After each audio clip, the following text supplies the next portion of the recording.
అండి, ఎలా ఉన్నారు? ఈరోజైతే నేను బీరకాయ పొట్టుతో చట్నీ చూపిస్తున్నానండి. చాలా బాగుంటుంది. కొన్ని నువ్వులు ఏం చేసుకొని మనం మిక్సీ జార్లో పోసుకోవాలండి. అసలు తర్వాత కొంచెం ఆయిల్ పోసి ఒక 8, 9 పచ్చిమిర్చి అండి. ఇది కారంగా ఉంటేనే బాగుంటుంది పొట్టు చట్నీ.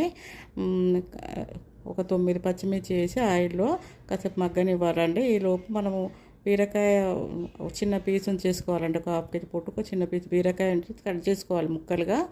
మనము బీరకాయ పొట్టును పారేస్తూ ఉంటారు చాలామంది, కానీ బీరకాయ పొట్టులో చాలా పోషకాలు ఉంటాయండి. బీరకాయతో చట్నీ కంటే బీరకాయ పొట్టుతో చట్నీ బాగుంటుందండి. మనము బీరకాయలతో చేస్తే కొంచెం మెత్తగా ఇట్లా అయిపోతుంది. దీంతో మాత్రం చాలా బాగుంటుంది. ఒకసారి చేసి చూడండి. ఈ ముక్కలు కూడా కట్ చేసి మనము ఈ పొట్టులో వేసేసి కొంచెం గోలనివ్వాలండి. గోల కొంచెం కొంచెం ఆయిల్ బాగానే పడుతుంది. కొంచెం గోదిన తర్వాత కొన్ని ఎల్లిపాయలు, కొంచెం చింతపండు వేసేసి మగ్గనివ్వాలి.